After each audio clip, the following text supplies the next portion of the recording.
Hello and welcome back to the California Cannabis Report. I'm your host, Jared Schwass, and we have another exciting episode for you today.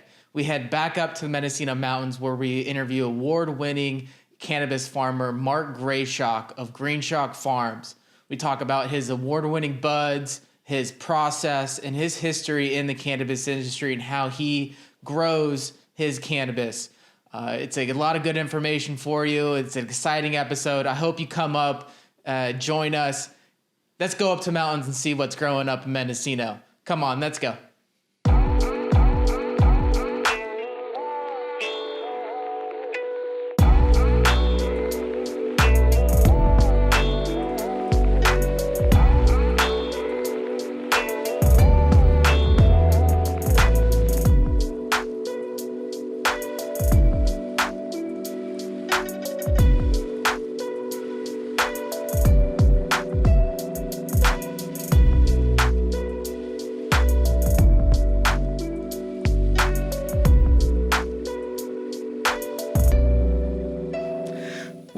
Welcome to Mendocino County. I'm here with Mark Greyshock of Greenshock Farms. We're up here in Mendocino. Mark, give us a little description of where we're at right now. Man, we're right here in the heart of Mendocino County. We're right in the middle of the county right here up Sherwood Road. Beautiful location. You know, we're at 2,500 foot high here, so we have some neat mountain influence and stuff. We're probably only about 15, 20 air miles away from the coast right here. You know, we're in a beautiful cannabis environment right here. Yeah, and beautiful for the cannabis and beautiful for the eyes as well. And speaking about the cannabis, you've won, let's see, I had to write it down. There's been so many. 2021 in the Emerald Cup, you placed first and third in the personal grow, third, 7th, 16th, and 18th in the license grow. And then in High Time SoCal Cup, you've won third place with Gilded Extracts. 2019, you won WeedCon first place for the TCHA, tincture first place CBD flower, second place hybrid flower in the Emerald Cup 2019, second place, 7th place, 10th place, and Breeder Cup of the Year. You've done great things up here in Mendocino County. Tell the people your story, how you got into it, and about the story of where we're at right now as well. Awesome. Thank you, Jared. Thank you for reading through those awards. You know, those represent a lot of hard work. Those don't come easy. So to have those type of awards behind us just kind of shows how much heart and soul we really do put into what we do here. I love cannabis flowers. You know, this is something to me. I didn't get smoking until I was out of high school. And once I was out of high school and smoking, I felt like I'd been lied to, something terrible. Wasn't anything like I thought it was going to be. You know, it was a wonderful experience smoking cannabis, and I love nature. I'd always loved nature, and smoking out in nature, it just brings a lot more things present to you. You start noticing a lot of things you might not notice when you're not high and stuff, and I love those type of feelings. And you know, weed was expensive at the time. This was back in the early 90s, like 92, 93, right when I was getting out of high school, and I started seeing some deals going down around me sometimes. I was like, man, that stuff's worth a lot, you know? And I was working on commercial fishing boats at the time, really just working my butt off, and I didn't feel like I wanted that to necessarily be my future. So I started looking into what it took to grow cannabis, and I loved the mountains, and I was really aware of the mountains, and this would be down there and outside of Orange County, out in the Santa Ana Mountains. It's kind of a small mountain range, but it's a very wild mountain range too. Even though there's 17 million people within like a 3-hour drive of that area, nobody goes into those mountains really. So I had neat especially back in the 90s. Exactly, especially back then. And so I had a nice little playground to kind of learn what I guess would be my trade. The first couple years would be typical. You know, I could talk about a lot of struggles, you know. Learning curves, you know, pretty rough when you're out in those mountains trying to grow cannabis, and everything else is out after them too, whether it be the animals or people or police. And so it was a pretty good learning curve for me. And fortunately, I hooked up with somebody who'd been in the game for a long time. His name was Chris, and he came in and started kind of helping me out in my setups and my operations and teaching me really about breeding also. And so down in those mountains for 10 years, just a lot of times myself and my brother, we were growing cannabis out there, and it was the best time of my life looking back on it and everything. I loved it. But, you know, eventually we did run into problems with police busts and stuff going on down there. And so I had some friends that were up here in Mendocino, and I was aware of what was happening here with kind of the larger medical grows kind of out in the open. And I was obviously very interested in that. So we came up here about 15 years ago and started doing it this way. And I'm sure glad I came up here because I love Mendocino County. It's a great place, and it's a great place to grow. As we know, as you guys should know if you don't.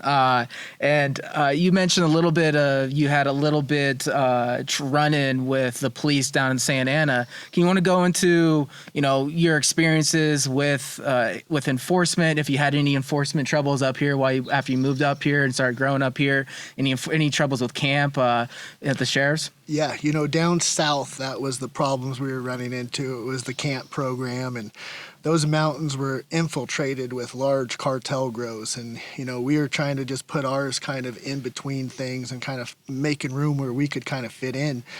And I think we were collateral damage a lot of times on the bus. We only had plants range at sometimes gardens of 50, maybe a few hundred plants compared to the big cartel grows of, 5,000, 20,000 plants. And they would come in there generally to get those, but a lot of times they'd be aware of the other ones. And if they were coming by ours, they'd take ours too. And, it's a lot of setup. It's a lot of hard work out there. And you're out in the middle of nowhere packing in this fertilizers and chicken wire cages and hosing and all this stuff. So once they come in and take it from you, that hurts. Yeah, and you're during those times you were hiking in, right? You can't just drive up to your grow. You have to hike in, right? I mean, the whole thing, looking back on that was all the fun of it. It's a very militant type of a thing where you're having to be very clandestine in your activities. On trailheads, you can't be seen by people. You're even making your own trails into places that aren't on the normal trails, and you're being very sneaky about everything. A lot of things are happening at night with drop-offs and things of getting material out in places and stuff. So to me, that kind of stuff became fun. It just became part of it. Yeah, and I feel like that's a part of the reason why the proponents for the regulated market, kind of that's why they think it's a good part, is that now you can do it open and you don't have to go into some national woods and create your own trails and whatnot. Big time, and I'll be the first one to say, I was trying to be very conscious and environmental about what was going on in there, but some of the stuff that I saw that was happening out in those forests was devastating to the forest. It was really sad. So I'm glad to see it changing. Yeah. But, I was going to grow cannabis wherever I needed to grow cannabis because I needed it. My friends needed it. So one way or another, I was going to make it happen. And for me, the national forest was really the only option back at that time. Yeah, understandable. And so what, other than, the ability to be more open and have essentially a bigger grow on an operation, is there any other thing that pushed you into the regulated market? Yeah, I love my cannabis. We have these award-winning strains. I know what good cannabis is compared to mediocre or not so good cannabis. And it's a big goal of mine to try to bring as best of a cannabis and as much of it as I can to the market. I think it makes for a better world that we all live in. So to me, I feel a responsibility of doing that. I know how to grow it. We got a good team. We're setting things up now to be able to figure out how to produce more of it and get more of it out there to people, because I think it only makes for a better world. Great. No, I do too. I think the more access people have, the better it is for everyone. Even if you don't use it, I feel like it's better for everyone. Thank you, Jared. I do too. And in your effort to bring greater access, how has your move into the regulated market been? Has it been, obviously there's ups and downs and bumps, but overall, do you think it's been a good move, successful? Yeah, I'm very glad we're doing it. I don't think we'd stay alive in this business for a long time past this if we weren't going this direction. Excuse me, I see the black market really coming to an end over the years ahead. I know a lot of the analytic companies point to that happening. You kind of see it happening in the marketplace kind of as we're speaking. So I feel this is definitely the right avenue for us to take. It has been a challenge. It's been very chaotic in a lot of ways, learning everything going on with the regulations, and just adjusting to all the new business type of things that we have to learn about with the marketing and, Getting things into shops and stuff these days is a big challenge with all the different kinds of hurdles and all the different games that are played sometimes with the bigger companies getting their stuff on the shelves. So we're learning about all this. One thing we don't do a lot is give up. So we're hanging in there, and we're planning on hanging in there all the way till the end until we're successful, or we're successful now to a small degree, but we really feel like we've made it, and we're not there quite yet. Yeah, and for someone who's packing soil and bird cages up a mountain, I don't think you're going to stop, and I don't think there's any stopping you. Thank you. That does show your tenacity right there. It does. It does. And you touched on a little bit about the big companies coming in, and a lot of people who are against the regulated market. They're against, because I feel like they're against the big companies kind of taking over cannabis and the cannabis culture. And so what is the cannabis culture to you? The state of it? Do you think it's being hurt by the big businesses coming in? If you want to give us your take on that. That's a really good question there, Jared. I feel like it's inevitable the way this is going down. It's big business. When you have big business, you're going to have big companies coming into it. So we're seeing all these corporate companies coming into this space, and right now we're all here in California, and we're kind of stuck inside the state and inside having to sell into these 800 shops. I know that everybody has their eyes set for the bigger game once the interstate stuff starts to happen, and a lot of brands are recognizing California is kind of the big play where a lot of these brands will be coming out of. So here we are right now in the middle of this, fighting it out. And it's to some degree, it's pretty fair. We've been in the game for a long time. We have great strains. A lot of these guys haven't been in the game at all, but they have a lot of money and business expertise. So they bring in what they bring in. We bring in what we bring in. And we're kind of wanting what they got in the business expertise. They're kind of wanting what we got in the cannabis expertise part of it. But, the culture itself, to me, this is an absolutely amazing and wonderful culture. We've been kind of a persecuted people for a long time now, thrown in jail, families ripped apart all over this cannabis. And I'll mention in that aspect, that's one of the things that might bother me some of the most about watching what's happening in the corporate part of it right now is, we've got friends up here and all over California that have been in this business their whole lives, and we're watching them lose their livelihoods and getting pushed out of it. And we're watching these big corporations move in and take over.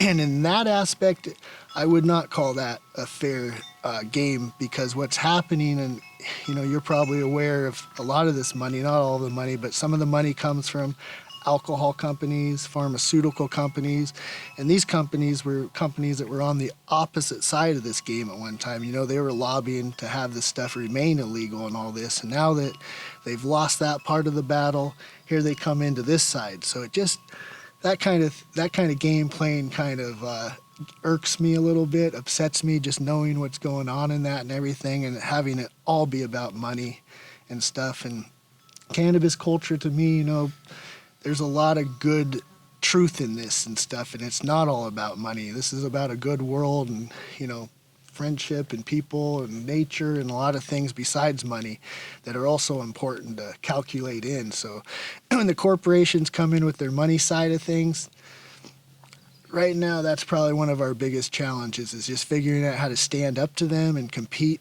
also on the shelf space and just not giving up. But, they got a lot of money. Mm-hmm. Yeah.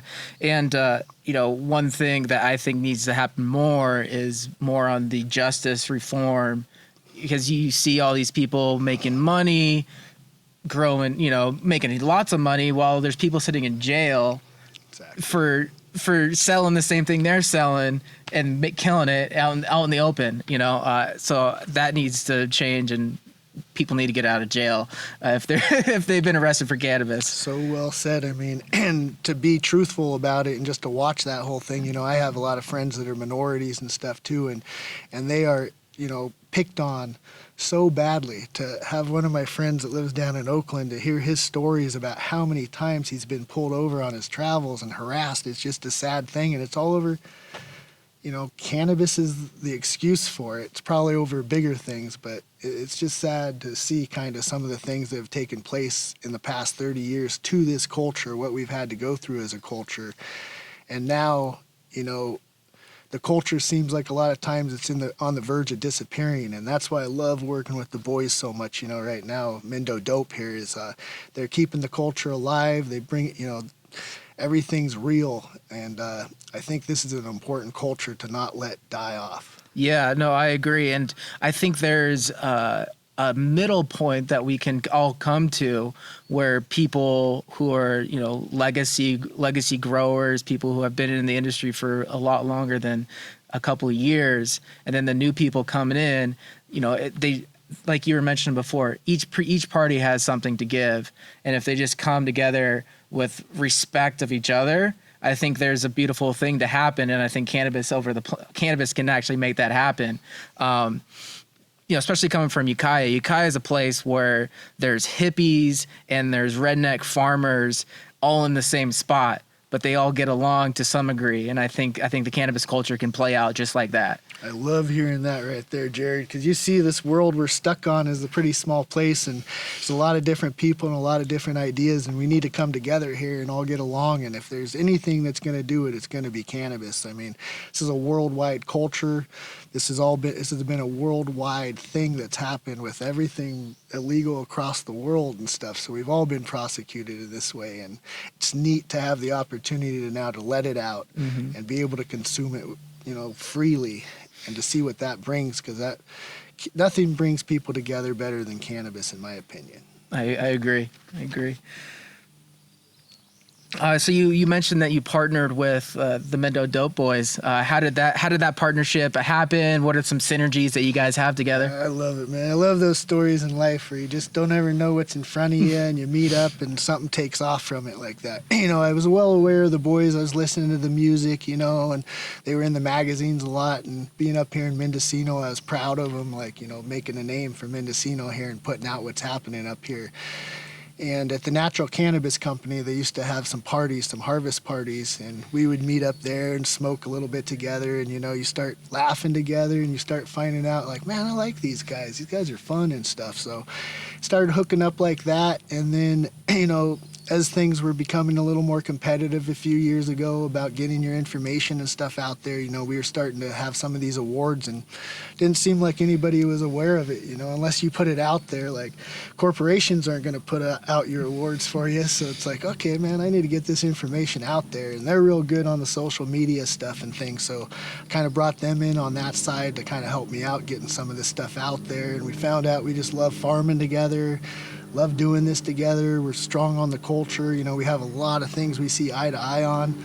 So we've become it's really fun hanging out with the boys and just, farming together like this. And we've got our show, the Green Dope Show now, that I think is in season 4. And really, this is just a love of what we do and coming together and doing what we love together. And it's a lot of fun. Yeah, awesome. Yeah, and you can see it's at the Green Dope Project on YouTube. You can see how much fun you guys have together on those videos. We do. We truly have a lot of fun. We just did the smoke report where we smoked the Kerala strain there, and it was kind of less than what I guess you would call fantastic smoke, but we smoked it, and we just had so much fun smoking it. When I need a good laugh, I go back and watch that video now. I'll check it out. Speaking about this great transition, going into kind of the cultivar strains that you do have, introduce the people to the ones. I mean, like I said, like I was just reading off at the beginning, you have several award winners. If you can go into some of those and some of the ones you're working on right now, and go through the smell and just talk about them a little bit. Thank you for the opportunity to do that, because I love talking about the strains and what these are like and stuff. Growing cannabis in California, we have access. 25 years ago when I started, there's a lot of strains around, and some do better than others. So I started recognizing, and especially in different climates and areas and stuff. So I had a goal of always trying to grow out as much as I could to kind of see the things that would work good and the stuff that wouldn't work good. And I was always pulling the stuff that was working well for me and the things I liked out and starting to breed them together. And then through the years of doing that, you just come across more flavors and more strains all the time. So that became something I just did in my life, which would be running as much material as I could to know what was out there flavor-wise and everything, and to start breeding with it myself. I like having unique things that are different. You know, that's I think something special about cannabis is just all the different types of terpenes, all the cannabinoids, all the types of ways they mix up together. And just some of these things, you know, you don't find unless you're out there breeding and trying to make these things and stuff. So that's what I'd been doing my whole life. And it really came from me wanting those flavors. You know, I liked smoking them, so I was looking for stuff that I liked and enjoyed smoking. And in the process of doing that, you find out that, oh, other people like these flavors too.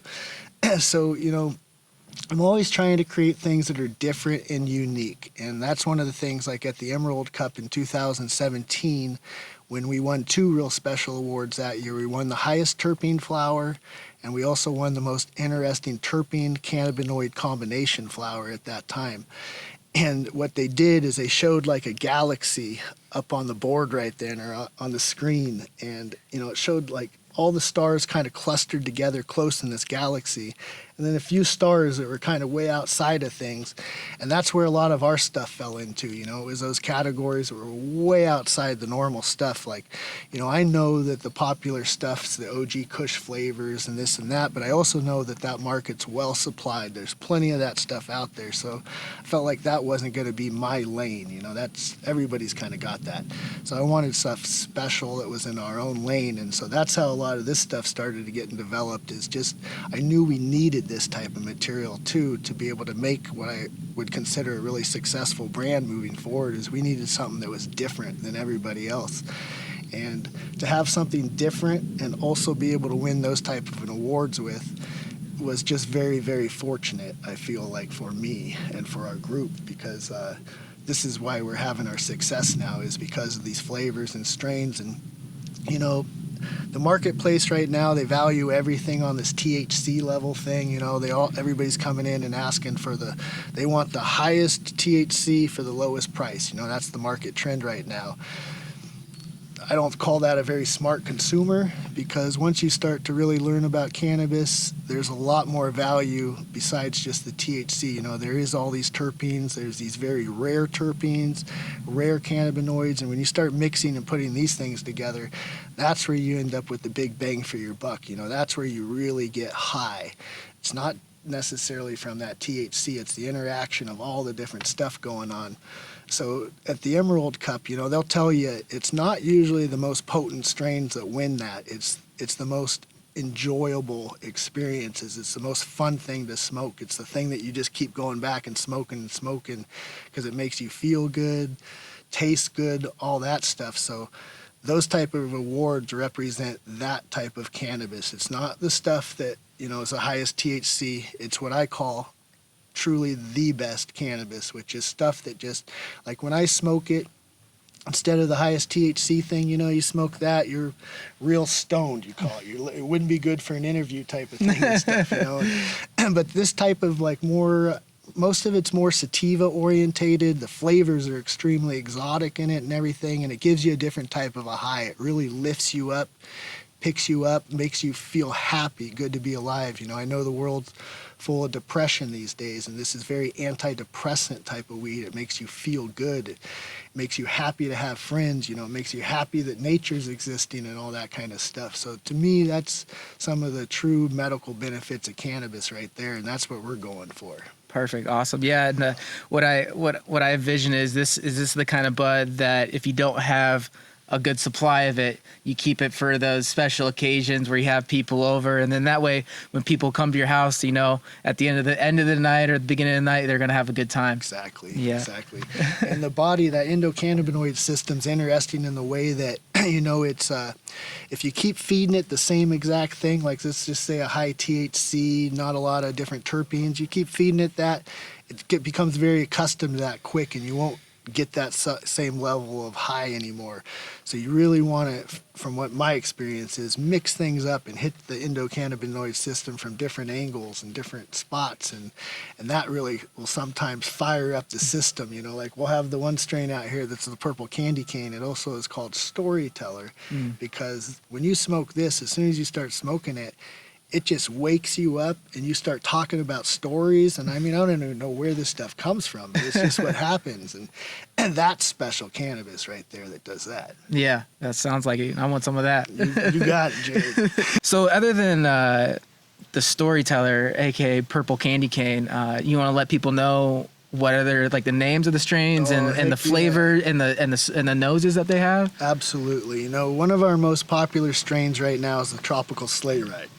That's the one where the POG, or the Passion Orange Guava, that is a Tropical Sleigh Ride pheno. Like, we'll find phenos a Tropical Sleigh Ride, and when they fit a distinct kind of profile, we might rename them something like that. But a lot of the stuff comes out of this Tropical Sleigh Ride line. I came across that line by the Purple Candy Cane. Now, the Purple Candy Cane would be an example of like something that, you know, through all those years, I was mixing different strains and things together to get that strain. There's probably a dozen different strains to make up Purple Candy Cane. And then you get it in the Emerald Cup and it does well like that. So then my theory was, well, I might as well try to find some other strains that have also placed really high at the Emerald Cup and blend them together. You know, 12 different strains, maybe at least 10 different strains that went into the candy cane. And then it did well 2 years in a row at the Emerald Cup. And so I got another strain that had been doing real well, and it even won a couple Emerald Cups there with the In the Pines pineapple pina thing. And that's from Mean Gene. That's Jeannie's nephew. And bred those two together, and as soon as I saw the first ones of those phenos, the way they smelt and stuff, I knew I had something very special on my hands right there at that point. And then we entered it back in the Emerald Cup, and then it won that highest terpene flower, the most interesting terpene cannabinoid combination. So we certainly had something special at that moment. Mm-hmm. And then, you know, flavors and different lines. This is something I'm addicted to, and I do too much of it, you know. I mean, I got stuff I'll never be able to start because I just got too many different things all over the place. But some of the other stuff we've been really focusing on here has been the CBD lines of things. You know, as I get older and I've smoked a ton of cannabis in my life, you know, you start to notice, well, when talking about that endocannabinoid system, you know, and it has different receptors for all this different cannabinoids and stuff, you want to hit those different receptors if you can, figure out what they're going to do for you and stuff. So CBD is an important part of the endocannabinoid system and what it does. You know, from what my understanding is, it kind of tries to create homeostasis to some degree. It tries to figure out what's wrong with the body, uses different elements from nutrition to, you know, sunlight, vitamins to try to figure out how to fix things and put it back together, including things that you could put into the system with terpenes and, you know, the different cannabinoids. So something along that line seems to be going on with that. And CBD, you know, for how many of us have smoked so much THC for so long, I feel like CBD is something now that's a good thing to put into the system as well. So I've been really working on, we got really lucky 10 years ago and had some CBD lines that popped up out of nowhere, kind of out of some of our genetics. They shouldn't have been necessarily CBD lines, you know, it was all heavy Afghani indica type stuff that was all THC dominant, but all of a sudden out comes popping one perfect one-to-one to CBD THC thing 10 years ago before, you know, you'd ever really heard about CBD. And this got out in the marketplace in a couple of the shops, and next thing you knew, I got a little feedback coming back.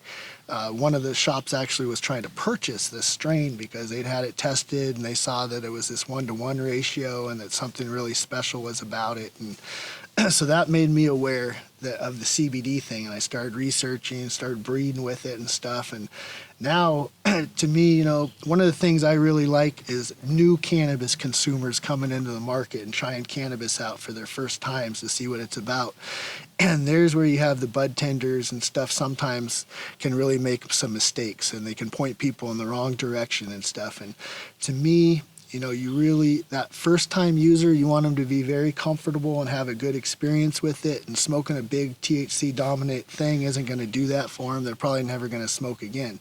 So to introduce them slowly in a nice, easy manner is the way to go, I feel. So some of these CBD ratio THC strains, you know, I'm not talking pure CBD. Yeah. I don't really prefer those. I like the THC CBD combinations and stuff. So like what we're searching for these days, and we have some pretty nice ones, would be like that 1-to-1 ratio, one with a perfect 1-to-1, 10% THC, 10% CBD. It's got 3.8% terpenes. It's a myrcene dominant terpene in that one, but very medical of a strain. And breeding with that strain through the years, we'll get all kinds of other flavors and ratios come off of that. So like as an example, we've got our G Lime Burst here, which is a 6% THC, 18% CBD, it's 4.2% terpenes, and an osmine dominant terpene behind that one. So what I'm talking about here is kind of this real synergistic medical cannabis here, which you see getting written up and talked a lot about these days, but you don't actually see a lot of it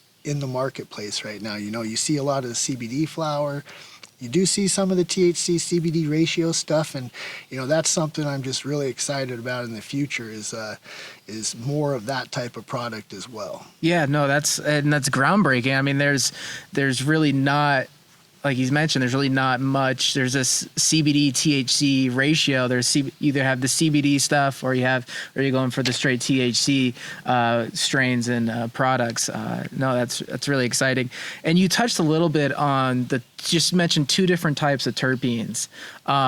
If you will, for the listeners and the viewers, kind of explain the difference between just those two types and maybe other types if you want to. Time. It's something that I feel the listener should really go out and try to learn and educate themselves about this, because it's very fascinating what's being discovered in this area right now and what's happening. But yes, let's go with the myrcene dominant terpene. Myrcene has the ability to open up kind of the blood-brain barrier as your endocannabinoid systems hit with that. So the THC is instantly absorbed into the blood system very rapidly and fast. So you'll get a very fast, quick onset of your high. And like that would be an example of the storyteller, what I was telling you about, the purple candy cane, myrcene dominant, 22% THC, but the myrcene, the way that's set up, it hits you fast and gets into your blood system. And I think that's what inspires the quick storytelling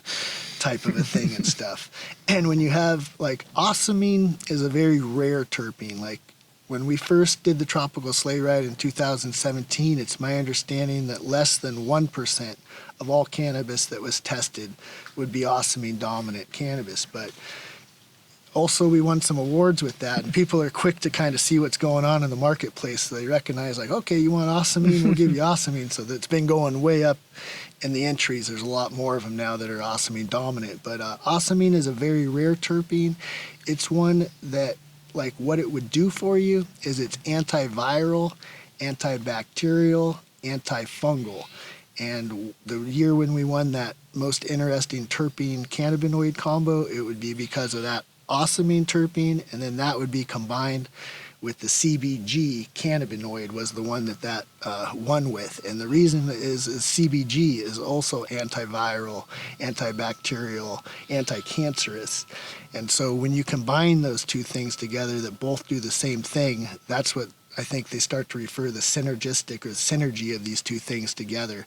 So you have a more powerful force. Like let's say the endocannabinoid system, the CBD recognizes some cancer or something in the body, and it has CBG and some of these terpenes to be able to possibly utilize to fight that. I think that's what it looks like it kind of is able to do.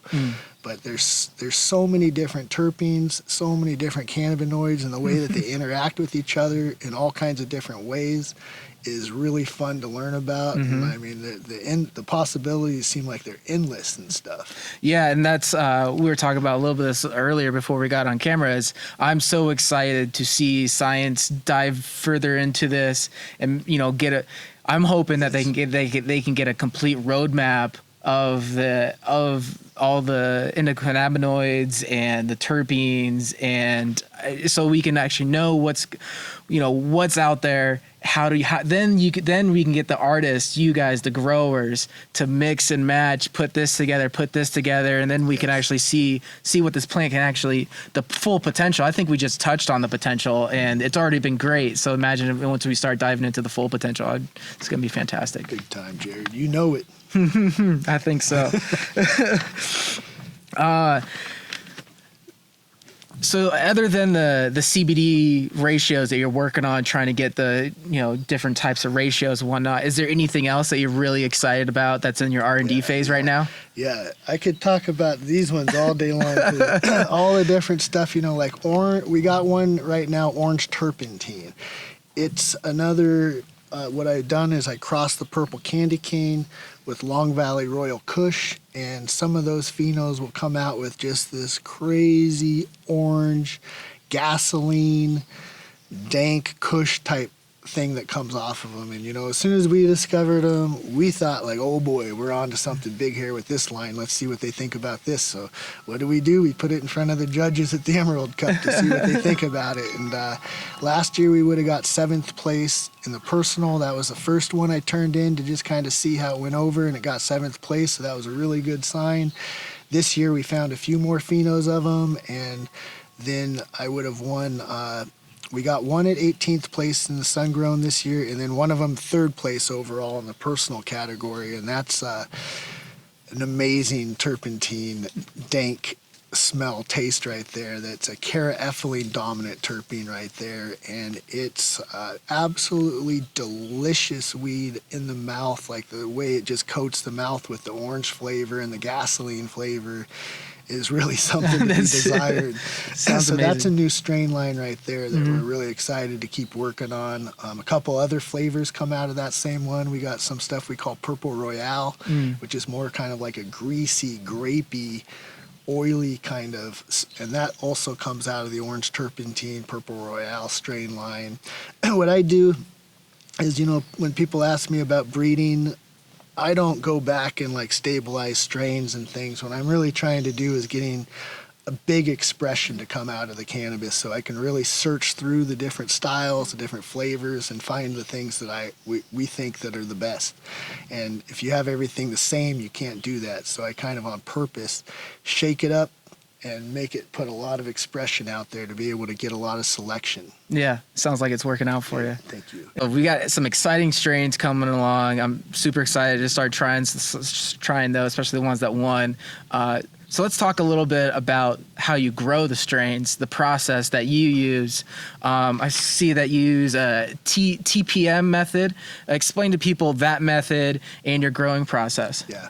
Our growing process, there's nothing secretive to this process at all. Like, everything's very basic. Like, this is a nature-orientated garden. We want to incorporate, the earth into our program. We don't bring in a lot of outside inputs. I mean, the earth, the dirt, you'll see a lot of these setups, and they bring in all this generic soil that's got all this perlite and all these different things. We're just using the earth. We put some compost and some, fertilizers in there, some guanos, but we're just using the earth. Like we were talking earlier about the Appalachian and the Terroir projects and stuff coming here, and how, thank goodness, they've recognized that to do that properly, you're going to have your plants down in the earth and in the ground in the real soil. It makes a big difference. I can tell people out there right now through all the years and all the different stuff, this type of cannabis is so clean and smooth, and the taste is there. There's no funkiness that you get like with other stuff. And that's one of the things that separates, like a mediocre, okay cannabis to like a really high quality cannabis, is that part of the flush and just that smoothness of everything, so you can really taste the flavors. So this is a very natural process. We're letting nature, we're trying to say we work with nature. We're not working against it. This is, some alfalfa on the top for our cover right now.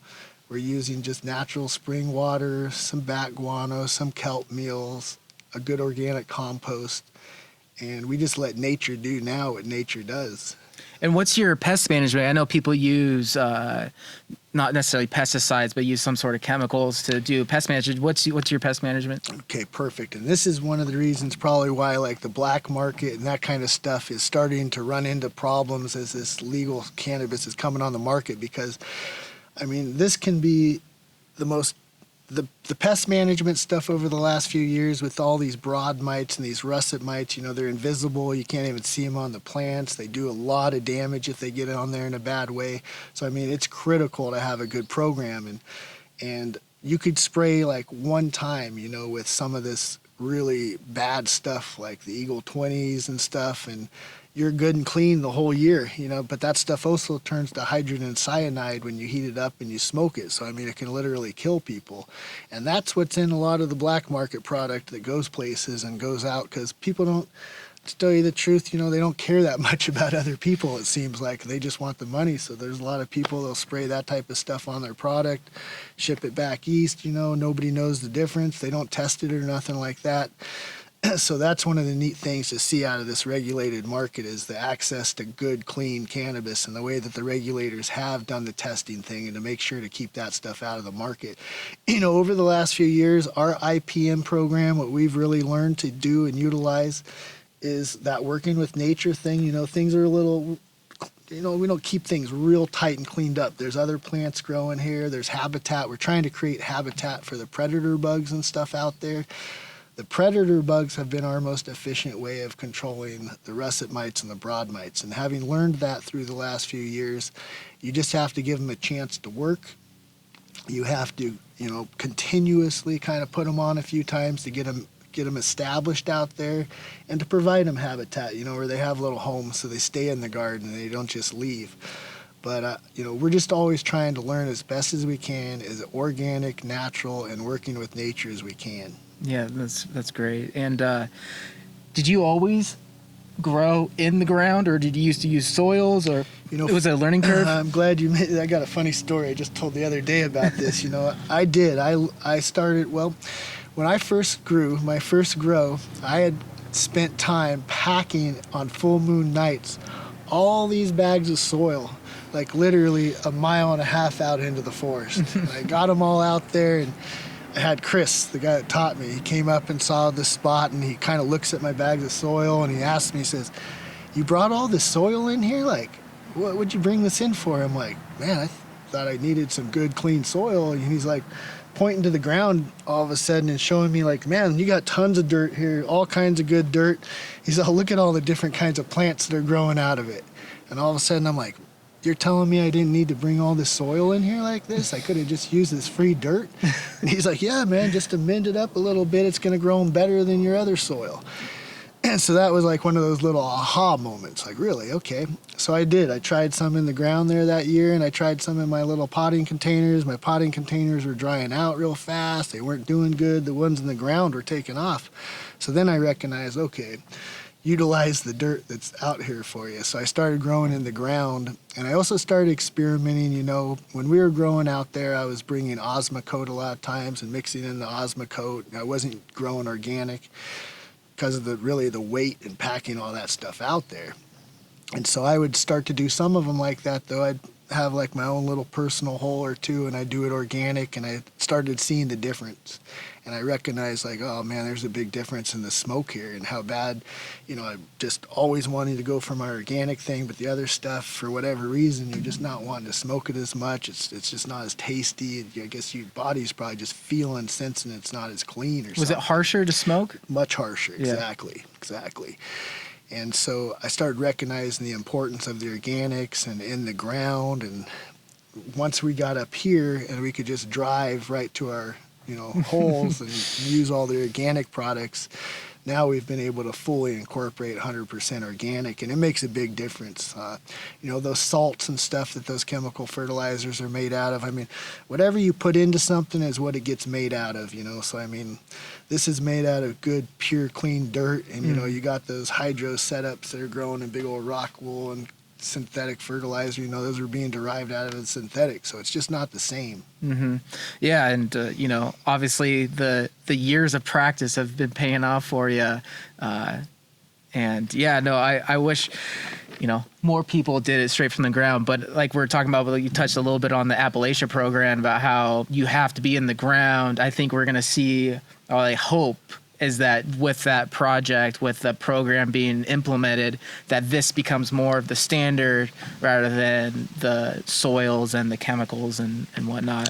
Big time. And they'll probably force that, huh? I imagine, just by market dynamics and being able to, you know, why would you grow in smart pots up here when you now know you can grow in the ground almost even more effective, and you can get into the terroir and appellation programs that, yeah, I think that will be a big shift over the next couple of years. I hope so. We'll have to see though. We'll see. If there's not, we'll be fine with it. Exactly. You're we'll set. Take that market.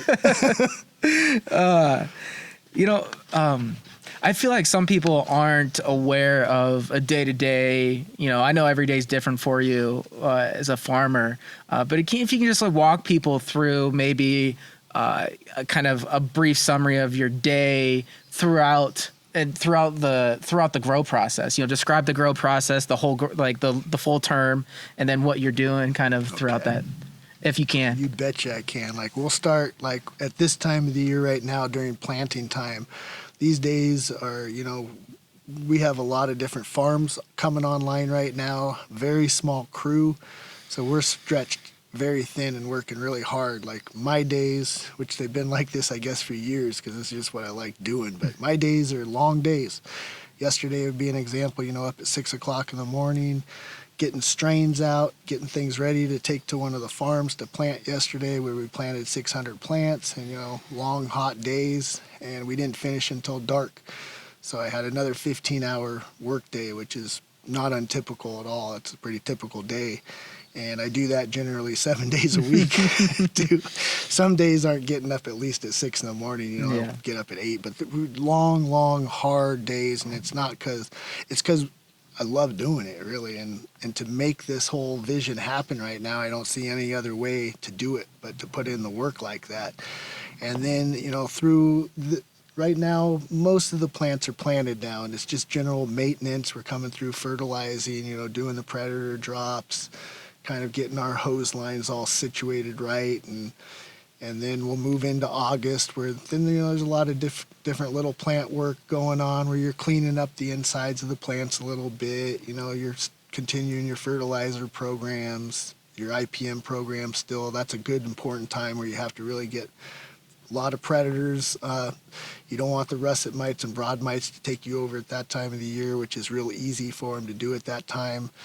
But you're also kind of coming in August, September, you're trying to kind of get a little rest in, because there's a big bust out period of harvest coming. So you're starting to prepare things for harvest at that time of the year, which is going to be hectic. It is hectic every year, the different weather that comes in, and just personnel management and making sure everything's going well. And then in the wintertime, there's not much time off these years. I'm going straight to, the mother plant work and getting the clones and everything prepared for that next spring. At that time also, we're getting ready for the Emerald Cup and stuff like that in December. And it's really turned into a year-round project. And, there's so many different angles as to things going on right now with the permitting and all the business things and stuff, but I'm finding myself, I'm just addicted to the farming part. So like I try to focus on that, but I'm spread thin because there's all the other stuff you got to keep going right now too and stuff. But I'd call it typical day these days, extremely long days. Yeah, it sounds long, but it also sounds like you're growing with passion and with love for the plant, and that's what keeps you going. And it seems like that's actually it's proof in the pudding. It's, you've won all these awards, and it sounds like you're putting out great products. So it sounds like it's rough, but it's also you get the great payouts. Thank you very much. It is. You have very rare moments where you're like, what the heck am I doing, man? I need to get a life. Well, for me as a consumer, I really appreciate the time and the love that you're putting into it. Thank you very much, Jared. So what kind of go in more of a macro view, and a futuristic view of kind of where you're going, where's the farm going, where's Greenshock going in the future, a year, 2 years, 3 years, and then also if you would touch on where do you think this cannabis in Mendocino specifically, where do you think it's going? Where do you think it's headed? I'm glad you mentioned that.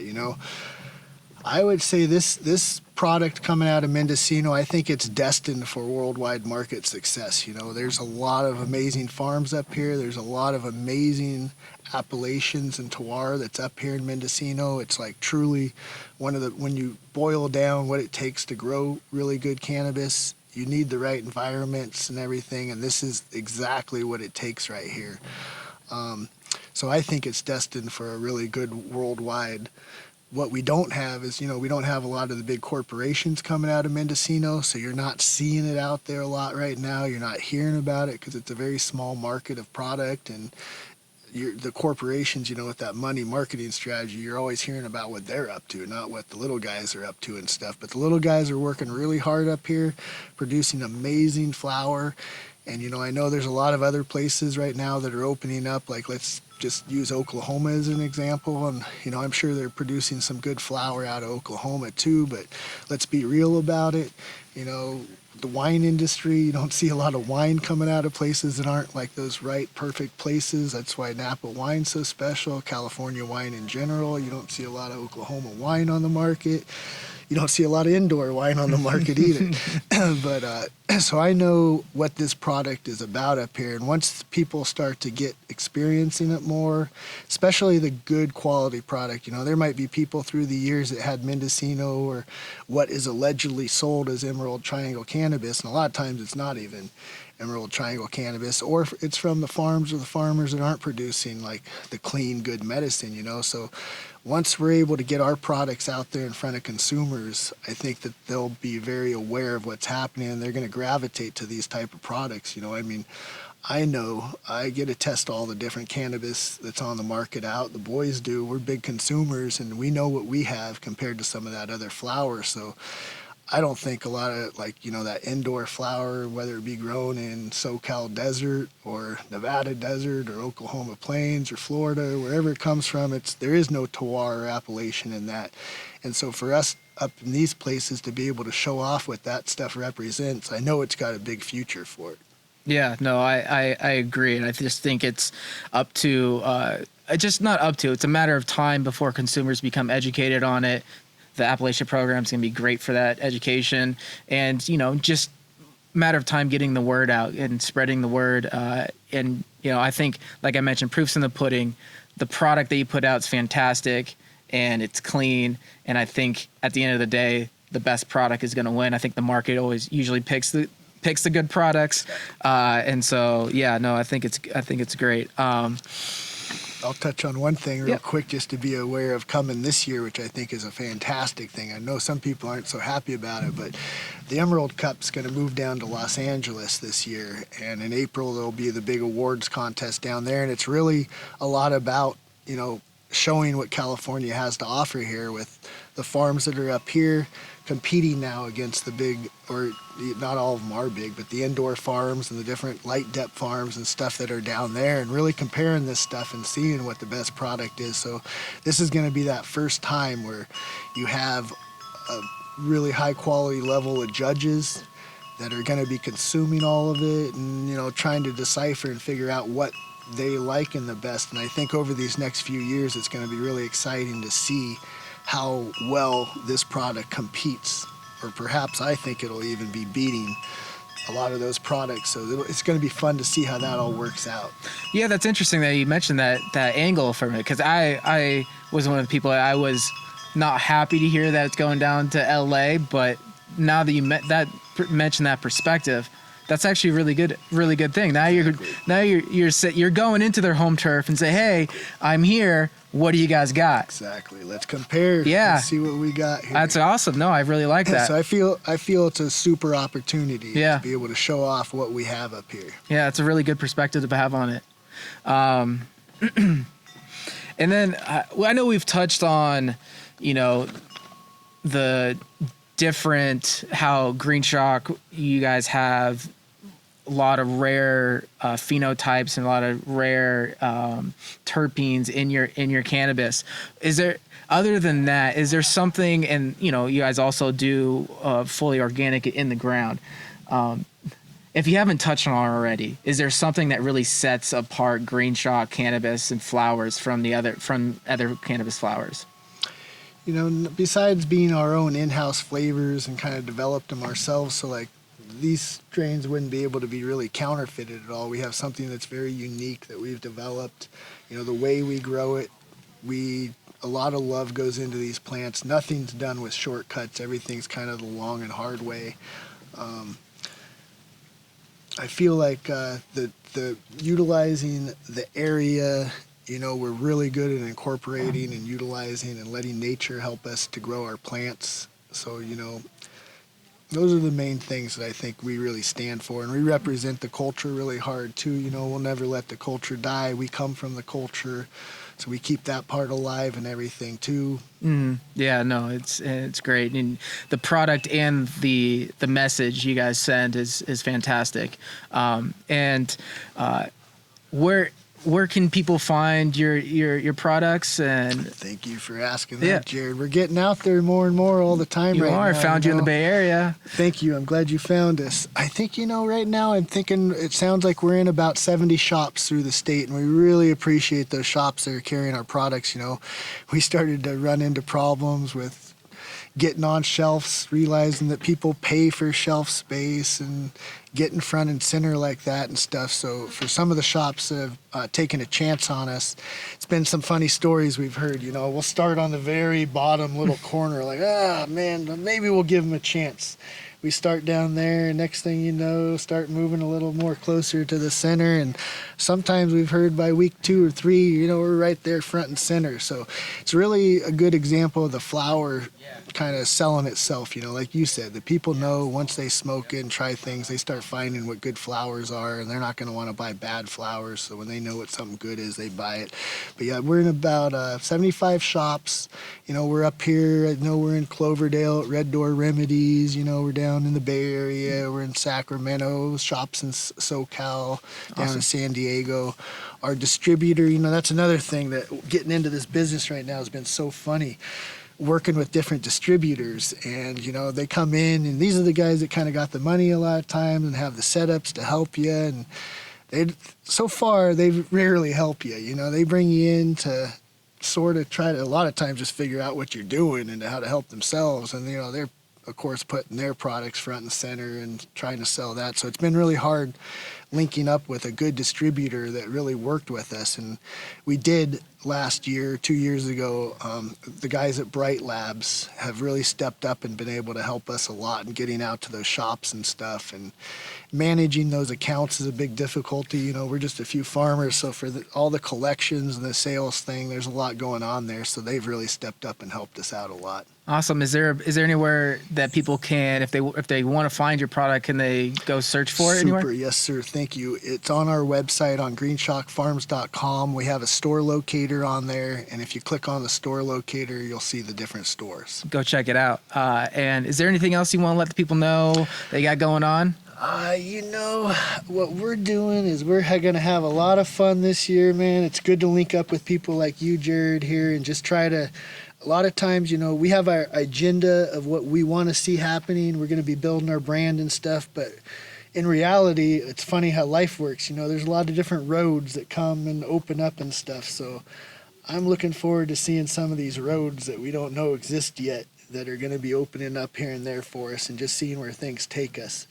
But we know we're going to be getting out there as things open up. The boys are heading all over the country doing shows and stuff. I'm going to try joining some of them. I love coming watching the music, and I love seeing everybody out there. I love people that love cannabis, and I love talking about it and just sharing a joint and stuff. So I just want to say I love everybody out there. I love our culture. Thank you all. Perfect. Love it too. And thank you for having me. Our pleasure. Thank you for coming up here, Jared. Really appreciate that. Anytime. Thanks for the time. Yeah, thank you. Pleasure.